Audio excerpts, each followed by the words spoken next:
Olá pessoal, sejam bem-vindos à Jornada do Conhecimento em Foco. Estamos dando continuidade ao tema O Propósito de Deus para o Homem na Criação, que está ainda dentro do módulo A Criação. Já fizemos a parte 1, você encontra em nosso canal, vai estar aparecendo a dica para você clicar e assistir. E agora estaremos dando sequência na parte 2. Na parte 1 tínhamos o pastor Luiz Cláudio, né, Regina? Conosco. Hoje ele não pôde estar por alguns motivos, né, de trabalhos e pessoais. E o nosso pastor Carlos Gonçalves, que mantém hoje na bancada, vai encarar, Em nome do Senhor. dominar no peito e vamos sair jogando. Tudo certo. Amém? Amém. Estamos muito felizes porque o Senhor nos deu essa oportunidade de estarmos abordando esse tema e compartilhando com cada um de vocês. Não esqueçam de fazer a sua inscrição no nosso canal. Dá lá sua curtida, seu comentário, aperta o sininho para receber as novidades.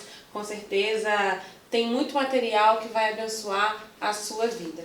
Verdade. Vamos então começar com as perguntas, pastor. Em nome do Senhor. Vamos lá. Sobre esse tema, há uma pergunta bem intrigante que eu acredito que seja a indagação de muitos, mas agora nesse vídeo nós vamos estar mastigando um pouquinho e falando à luz da palavra de Deus. A pergunta é a seguinte, pastor: somos a imagem e semelhança de Deus, mas o que em nós é eterno? Amém. O que em nós é eterno? No meu entendimento, boa tarde a todos, boa tarde aos amados, a graça e a paz do Senhor. E vamos à pergunta. O que em nós é eterno? Cremos que é a alma e o espírito, partes eternas, né? Então, é um assunto palpitante, porque a alma, o próprio Senhor Jesus se referiu à alma como sendo eterna, e o espírito volta a Deus também é eterno, né? Então, o que é que a gente pode dizer? A alma e o espírito. A alma em hebraico quer dizer nefesh, significa vida, pessoa, coração, refere-se à essência da vida, ao ato de respirar, tomar fôlego, etc. E em grego é psique, que está na toalha, né? Psique, que quer dizer também vida natural do corpo, a parte imaterial, invisível do homem, o homem interior, lá em Mateus 10, 28, não temais os que matam o corpo e não pode matar a alma. Temei antes aquele que pode fazer perecer no inferno tanto a alma como o corpo. Portanto, isso é uma prova cabal de que a alma também é eterna. E temos outros textos bíblicos que vão nessa direção, né? Em Atos também nós temos: porque não deixareis a minha alma na morte, nem permitirás que o teu santo veja a corrupção. O livro de Atos fazendo uma referência ao Salmo 16, verso 8 e 11, que é Salmo de Davi, palavras do rei Davi. Já tinha essa esperança que o seu Senhor não passaria, não é, pela corrupção. Então, são as provas de que a alma é eterna. A alma é eterna. Portanto, em 1 Reis 17, 21 e 22, diz assim: e estendendo-se 3 vezes sobre o menino, clamou ao Senhor e disse: ó Senhor, meu Deus, rogo-te que faças a alma do menino retornar a entrar nele. O Senhor atendeu a voz de Elias, e a alma do menino tornou a entrar nele e viveu. Portanto, estamos falando de alma. Agora, espírito. Em hebraico, tem um termo que a gente usa, os teólogos usam muito, que é ruar, é um pouco cultural, né? Parece ruar, né? Ruar. Significa respiração, quer dizer, o termo em hebraico, para a gente dissecar um pouco. Respiração, ar, força, vento, brisa, ânimo, humor, espírito, etc. Exemplo, Sansão bebeu água e o seu espírito tornou a reviver, se animou, né? Tornou a reviver. Então esse é o termo em hebraico, né? Isso está lá, deixa eu ver aqui, está lá em Juízes 15, 19. E também tem outro texto na Bíblia que fala, e respirou toda a carne que se move sobre a terra, tudo que tinha fôlego de espírito de vida em seus narizes. Gênesis 7, de 21 e 22. Portanto, esse é o termo grego para espírito, que a Bíblia vai afirmar que o espírito volta a Deus. E na língua grega, espírito é pneuma. Também está na tua área de psicologia, né? Mas acaba pneuma, né? um pouco. Então significa também vento, respiração, parte material, invisível do homem. Está lá em Lucas 8, 54, 55. Entretanto, ele tomando-a pela mão, disse-lhe em alta voz, menina, levanta-te. É aquele texto que Jesus ressuscita aquela menina, quando ele fala, Tabita cumi, que quer dizer, menina, levanta-te. E a menina se levantou, né? E o espírito voltou para ela. Imediatamente se levantou e ele mandou que lhe dessem de comer, né? Esse texto também está lá na palavra do Senhor, nos evangelhos. Temos essa passagem bíblica, né? E também temos outras. Lá em Isaías 26, 9, o profeta apresenta essa questão de nefesh ruah como sinônimo. Com a minha alma te desejei de noite, e com o meu espírito que está dentro de mim, madrugarei a buscar. Ele faz uma coisa assim, um paralelo com os hebreus, eles têm essas coisas, né? Uma coisa só, né? Exatamente. Então, é um tema que dá para a gente conversar muito e fica alinhavado aqui. Acho que falamos muito rapidamente, mas eu entendo que o espírito que volta a Deus é eterno e a alma que corre aquele perigo de não usufruir das benesses celestiais, se não tiver aquele encontro com Deus, também é eterno. Da mesma forma que os salvos gozarão eternamente, né? Existe essa coisa tenebrosa que os perdidos, eles estão perdidos eternamente. Isso é uma coisa que foge à nossa compreensão, né? Uma coisa que vai pela eternidade afora. Portanto, é tão bom a gente estudar a palavra do Senhor e cuidar da alma da gente. É o que corre o risco, é a alma. Porque se o espírito volta a Deus, a alma que corre o perigo.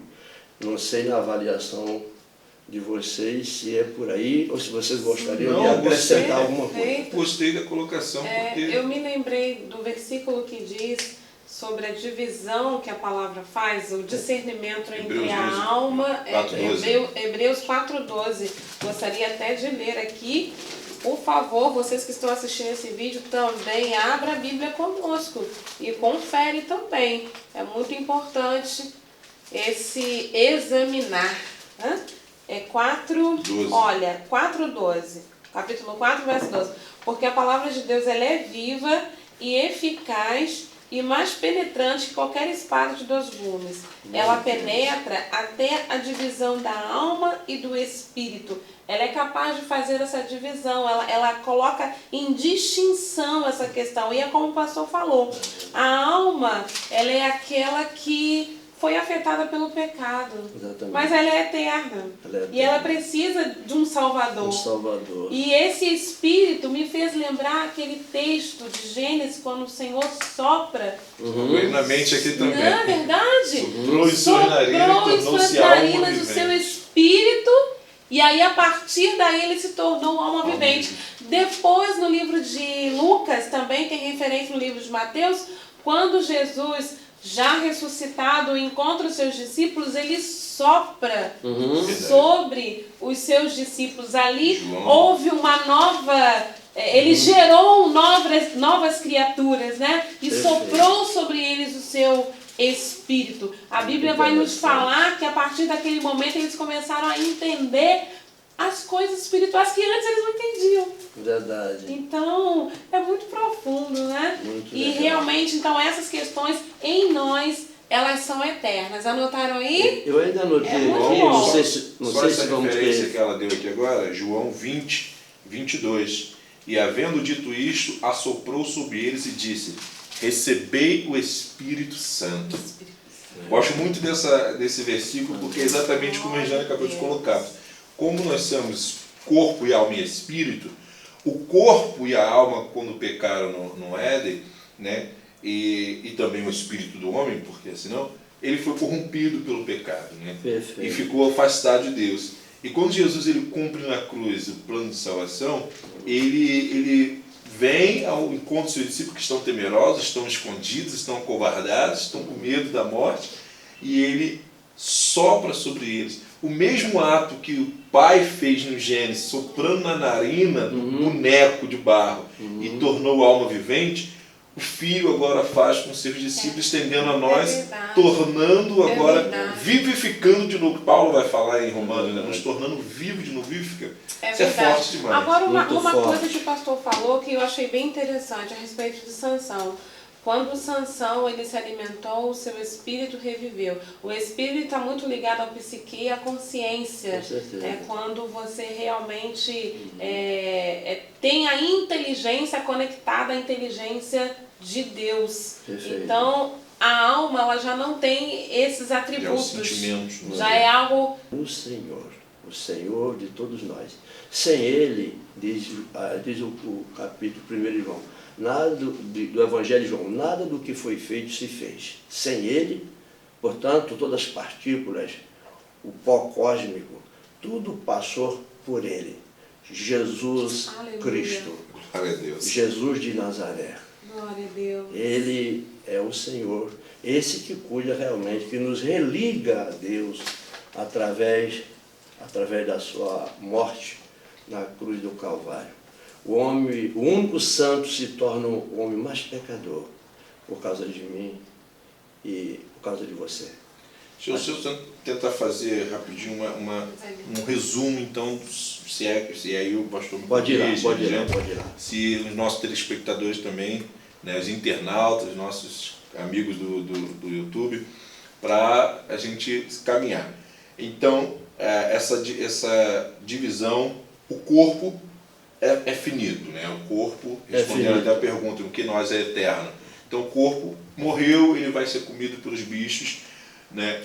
A alma é aquilo que guarda toda então a nossa impressão, né? Toda a nossa emoção, nosso caráter, quem nós somos, os nossos sentimentos, nossa identidade, a nossa criatividade. E o espírito que Deus deu, então, é o que faz a ligação da alma com o corpo. Para que, a razão. É a razão e o que faz a ligação para que haja... A consciência. Então, quando se morre, o Espírito Deus toma a consciência, aquilo que Ele deu para que vivêssemos aqui, conectado com esse mundo, porque senão seríamos alma penada, o corpo andando, o corpo caído.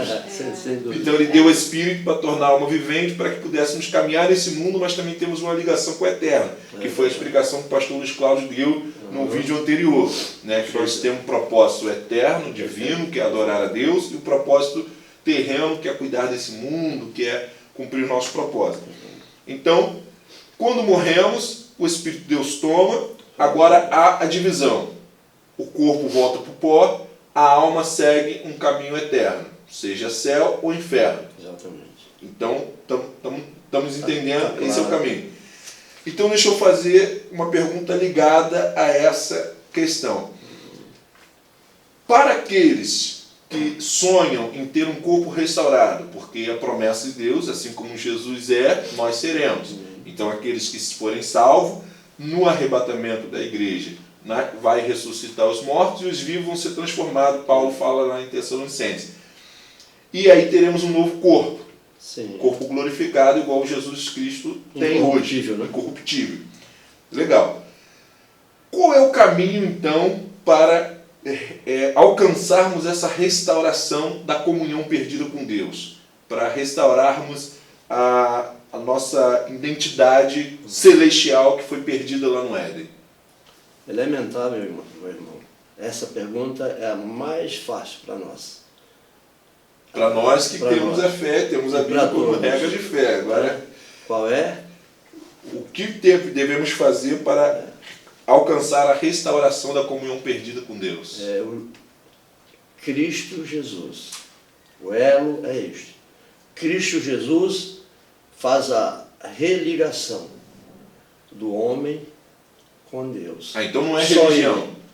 Não, Então não é placa de igreja, não é Não. nome, não é é Cristo. Somente. Né? somente. A teologia, se ela não for cristocêntrica, ela perde o seu valor. Se ela tiver qualquer outros elementos estranhos, ela já não fala das doutrinas dos apóstolos.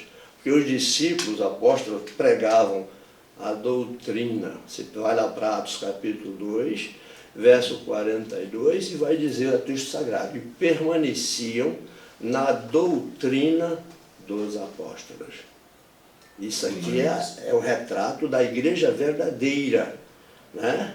Porque as outras coisas não são, por assim dizer, doutrinas, são coisas importantes que devem ser analisadas, devem ser cuidadas, mas não está no campo da doutrina bíblica. O que caracteriza uma ação verdadeira de um povo religado é estar na doutrina dos apóstolos.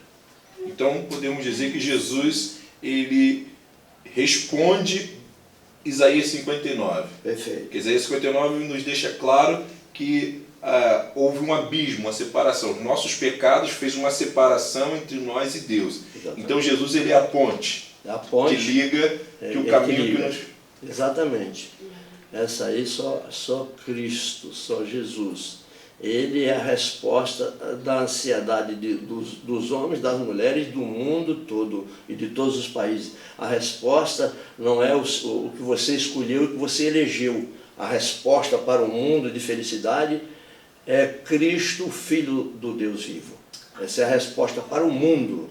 Não é à toa que alguns estadistas pensam assim em alguns lugares neste mundo, que a resposta não está na capacidade de gerir, de administrar, de governar. Mas a resposta para o mundo em crise é nos voltarmos para Deus. Voltarmos para Deus, então nós estamos falando voltarmos também para a palavra. Buscar a palavra de Deus, porque Palavra de às Deus. vezes tem pessoas também que querem encontrar Jesus em um monte de situações, em um monte de caminhada de joelhos, subir escada de joelho, fazer promessas, fazer um monte de coisas, montes e tal. Foi necessário. São, como o pastor falou, tem coisas que são importantes a gente guardar, de Exatamente. costume, de bons hábitos, Pô, exatamente. mas a ligação está é em Jesus.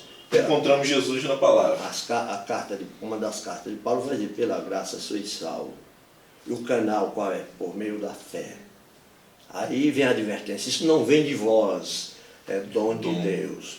Aí deu uma outra advertência: nem vem das obras, para que ninguém se glorie. Eita, Então, meu Deus. Então tem A muita graça. gente enganada fazendo obras. essa achando que graça isso ela é de graça, mas não é barata. foi É uma graça. preço de sangue. Você pode tornar essa graça barata.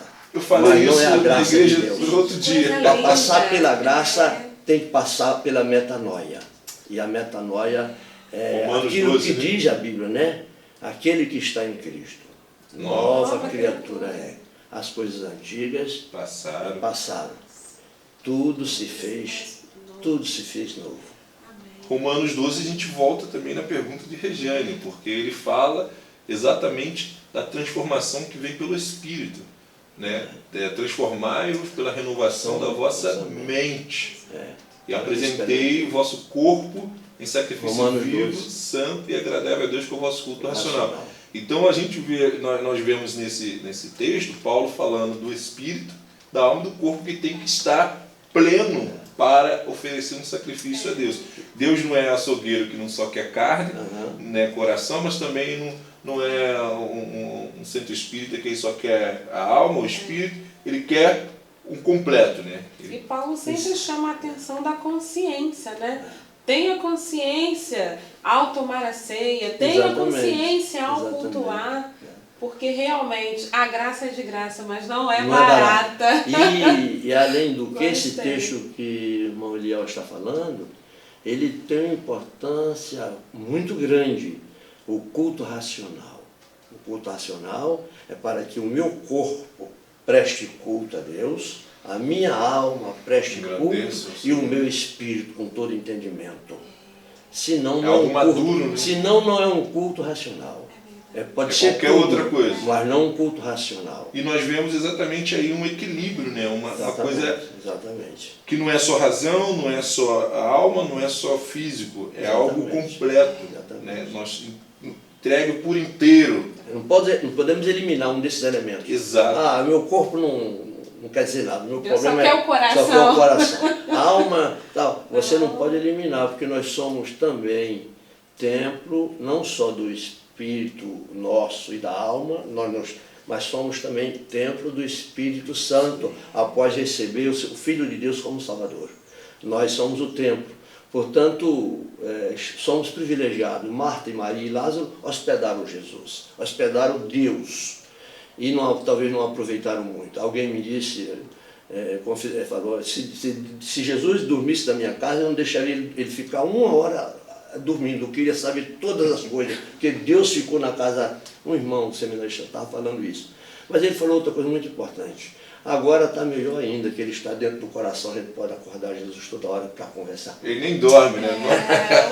Maravilha. É legal. Um irmão meu, irmão nosso, falou isso, muito abençoado, esqueci o nome dele agora. Maravilha. A pergunta está comigo? A bola está contigo. Vamos continuar. Peguei a bola. Vamos lá. Vamos lá, a gente está muito bom. Bênção. Pastor, há uma outra pergunta também bem interessante. Sim. Quanto tempo leva para tornar-nos a semelhança de Cristo? Dá para mensurar isso? Eu vou ler as coisas que eu apontei aqui e segue essa discussão democrática, né? Vamos dizer assim, né? Primeiro livro de João, capítulo 3, versículo 2, nós temos essa palavra assim: amados, agora somos filhos de Deus e ainda não se manifestou o que havemos de ser. Sabemos que quando ele se manifestar, seremos semelhantes a ele, porque haveremos de vê-lo como ele é. Não sabemos em detalhes como seremos no último dia, mas o que de fato sabemos é que seremos semelhante a Cristo, num corpo glorificado, sem todavia sermos deuses, criaturas salvas, lavadas e redimidas. Portanto, é um corpo que não vai morrer mais. Então não precisa se preocupar com gripe, resfriado, câncer, doença, que nós diremos: morte, onde está a tua vitória? Se ela será tragada nesse momento, o corpo será semelhante ao dele. Agora, não seremos um Deus, seremos uma criação de Deus, com o privilégio de estar com Deus, com uma coroa da criação. Deixa eu ver se tem mais alguma coisa. Posso? Pode. Não precisamos saber de mais nada além disso. Contentamo-nos em conhecer a verdade maravilhosa, que estaremos com Cristo e seremos semelhantes a Ele eternamente. Aqui temos 3 questões, não é? Deixa eu conferir. Aqui temos 3 questões: passado, presente e futuro. Todos apontam na mesma direção, ao propósito eterno de Deus, pelo qual fomos, essa palavra que os calvinistas usam muito, somos predestinados. Há o propósito histórico de Deus, pelo qual estamos sendo transformados pelo Espírito Santo. E há o propósito final, ou escatológico de Deus, pelo qual seremos semelhantes a Ele, pois o veremos como Ele é. Estes 3 propósitos, o eterno, o histórico e o escatológico, se unem e apontam para o mesmo objetivo. Isso é muito importante. Não temos uma não temos uma capacidade teológica de dissertarmos sobre esse assunto, né? Falando exatamente quais seriam as atribuições, etc. Mas o corpo está na Bíblia. Estaremos num corpo glorificado. Portanto, o que mais se espera de uma igreja é receber uma bênção, receber uma cura, receber um dinheiro, receber uma promoção. Essas coisas que nos motivam não são os principais objetivos. O maior objetivo nosso é saber que iremos morar com Ele, seremos igual a Ele, e aí viveremos eternamente louvando e bendizendo o nome do Senhor. Isto não é maravilhoso? É maravilhoso. Isso não é tremendo? Portanto, a nossa motivação maior é saber que esse tempo é pouco, mas temos uma eternidade pela frente. Como usaremos o nosso tempo na eternidade? Fica a questão para você, para mim e para nós. Eu acho que a pergunta de Regina também... Agora vocês podem falar mais. Não, então, eu acho que foi muito bem colocado pelo pastor, essa questão do passado, presente e futuro, porque realmente o passado é da onde nós viemos, o presente nós estamos e o futuro está adiante de nós. O que será, só Deus sabe, e nós estamos construindo com as nossas decisões. Cada plantio que nós fazemos, uma colheita certamente iremos ter. Mas às vezes as pessoas colocam assim, eu ouço muito às vezes, que tenho que aconselhar alguns amigos, eu já sou não sei quanto tempo aqui na igreja, o pastor não me olha, o pastor não me dá um cargo, o pastor não me chama para pregar, e às vezes quando você ouve do outro lado alguns pastores, fala assim, não, mas ainda é menino, só tem 3 anos de crente. Tem um tempo que a gente pode dizer assim, tanto tempo de crente, o cara já está maduro, tanto tempo de crente, o cara ainda é menino, a pessoa ainda não pode assumir nenhuma responsabilidade. Existe um tempo cronológico aqui no Cronos de a gente poder afirmar uma formação espiritual. Jesus ele teve 3 anos e meio ali discipulando os discípulos, mesmo assim no final da vida muitos deles fraquejaram, né?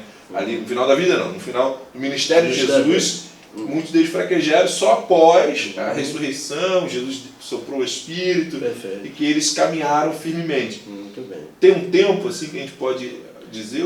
Eu acho que a maturidade é uma coisa buscada, é uma coisa conquistada, né? Mas não teremos esse tempo da perfeição. Eu, por exemplo, me converti em 1975. Me batizei em 1976.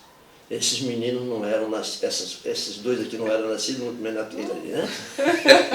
Mas a minha luta é constante, é uma luta diária. Eu já me acordo pensando, qual é a luta de hoje? Eu sou crente, eu preciso fazer a diferença. E eu sei que eu não tenho força para fazer a diferença. Eu só faço a diferença por causa dele. É ele que nos fortalece.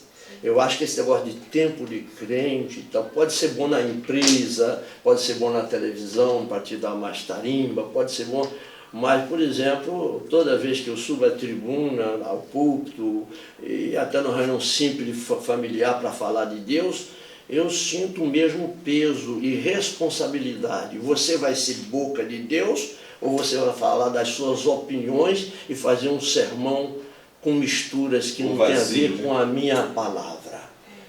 E por ser um culto simples, como é que você vai se portar? Vai falar exatamente o que eu quero falar ou você vai mostrar que sabe e você vai querer, mostrar a sua vaidade? Então eu acho que esse tempo que o irmão pergunta está no tempo cronológico. A pergunta aqui me parece que está num tempo chamado Kairos. Na maturidade a gente está dentro do tempo do relógio, né? E quando acontece algo de eu me aproximar de Deus melhorar a minha performance, não a performance, vamos dizer assim, profissional, mas a performance espiritual mesmo, quando eu estou forte, a Bíblia me recomenda aí, pode ser que eu esteja fraco, porque este forte pode me envaidecer. E eu posso achar que não preciso nem preparar mais. Eu posso abrir a boca, que eu sei muito, decorei muito a Bíblia e tal, mas eu fico muito preocupado que eu vejo pregadores dizendo, por que no passado aí no século XIX, século XVIII, XIX e XX, os grandes avivamentos, fugindo um pouquinho, mas só para dar um... Né? Porque aqueles homens tiveram, impactaram suas cidades, impactaram o mundo deles, impactaram outros lugares. E a gente fica pensando, eles eram grandes pregadores do século XVIII, XIX, XX e até antes. Por que eles impactavam tanto? Né? Se você for ver os livros que contam as histórias desses homens, uma biografia dele, você vai ver que eles oravam mais do que pregavam. Eles uniam oração e pregação. Daí aquela presença maravilhosa de Deus com grandes milagres, grandes feitos do Senhor. Então é um casamento, a pregação com a oração. Como está lá no capítulo 6 do livro de Atos, que os apóstolos recomendaram que procurassem homens cheios do Espírito Santo, de sabedoria e etc., para distribuir as mesas, distribuir as cestas básicas, que eles cuidariam, que eles ficariam com a oração e com a pregação. Essa é a questão. Nós precisamos voltar à igreja de Atos dos Apóstolos. Isso prova também que esses homens que fizeram essa grande revolução através da manifestação de Deus se entendiam também como homens em evolução, necessitados. Com certeza. Porque Perfeito. E a partir daí eles buscavam oração e Deus se manifestava no momento da pregação. Muito a gente bem. Pode colocar dessa forma. Exatamente. Também. E até a questão, se você busca a oração e busca a palavra de Deus, isso é uma forma, uma maneira de você se aproximar mais de Deus. Tem gente que ora muito, mas não quer ler a palavra de Deus. Você vai para Oséias 4:6 e tem um problema ali. O meu povo está sendo destruído por falta do conhecimento. E se você parar aí, também é uma leitura atomizada. Você tem que continuar, porque o mesmo texto e o mesmo versículo vai dizer que os culpados desta questão, ou o culpado, foi o sacerdote que não quis ensinar, se negou a ensinar. E Deus, vamos dizer assim, fala duramente para os sacerdotes, porque se negaram a ensinar o povo de Deus aquilo que deveriam ensinar da parte de Deus. Pode continuar. Então, se a gente for recapitular essa questão, então, realmente no momento, enquanto estivermos aqui, não temos como alcançar a semelhança de Cristo. Mas ela está reservada para todos aqueles que morrerem em Cristo Jesus, que receberão essa... Seria a semelhança de Cristo, como Ele o é, né? Agora, a perfeição, ela se busca aqui mesmo com os nossos defeitos. Chegai-vos a mim e Deus vai estar próximo de nós, vai se chegar até nós. Essa é a palavra bíblica, né? Sim. Que Deus se aproxima de nós. Né? À medida que a gente busca Deus, se aproxima de Deus, Deus se aproxima de nós. E a santidade de Deus é que nos santifica através dos atos de Deus, através do culto, através da consagração, através da dedicação, etc. Creio que seja assim. Benção. Muito bom. Então, qual o propósito de Deus para o homem na criação? A gente pode, somando esses dois encontros que nós tivemos, é que realmente Deus ele tem o prazer e a preocupação de nos usar enquanto estamos aqui, naquilo que Ele nos deu, né, como chamada, como missão de cada um, mas para que venhamos tornarmos semelhante ao Filho que Ele enviou, a Cristo Jesus. Olha, eu estou satisfeito. Você, Regiane? Irmão, Léo, irmã, perdão, irmão, mas quando o sucessor de Moisés assume, ele enfrenta logo um grande problema, atravessar para o outro lado, e o Rio Jordão estava em fase de enchente. Qual foi a palavra de Deus para o sucessor de Moisés? Qual foi a palavra? Santificai-vos, e amanhã eu farei maravilhas no vosso meio. Maravilhas no vosso meio. Então Josué pegou essa palavra, vai para o povo e fala: nós precisamos consagrar nossa vida, buscar a Deus, porque Deus tem um grande sinal para nós. Deus no outro dia, Deus todas as instruções, né?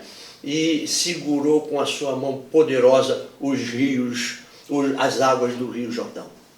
Água que Glória a desce. Deus. Isso é um cuidado de Deus, né? Deus, ele tem esse zelo de separar o seu povo Verdade. para, por meio destes, fazer maravilhas. Maravilha de Deus. Né? Deus é santo e Ele quer que a gente se santifique e que se torne mais semelhante ao seu Filho. Que coisa maravilhosa. Eu estou aqui assim... Glória a Deus. Então não Nossa, temos desculpas é. de não fazermos a obra, Não temos temos, desculpa não temos, de, não temos. de ficarmos acomodados, porque Ele nos colocou, mas nos capacitou, nos dotou, e aquele que buscar em oração e na palavra Exatamente. vão receber, vão ser moldados É verdade. a cada dia à semelhança do Filho, e Não precisamos nos martirizar porque Ele já fez tudo que foi necessário, né? Verdade. Para a nossa não nos esquecendo salvação. que temos dupla missão, como foi falado na parte 1, que é adorar a Deus Exatamente. e cuidar das responsabilidades que Ele nos deu enquanto estamos aqui Exatamente. também. Somos responsáveis. Então, Receba essa eu graça. estou impactado, maravilhado. Receba. A jornada do conhecimento, que tem um foco no conhecimento, que é conhecer mais, crer mais e crescer mais na graça de Deus. Estamos cumprindo aqui mais um pontapé, mais um passo, mais um degrau É verdade. da jornada. E a nossa, perdão, pastor, historiador maravilhoso.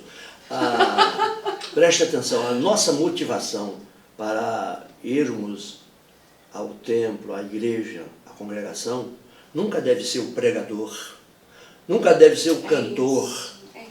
nunca deve ser a beleza do templo. A nossa motivação não deve ser as amizades.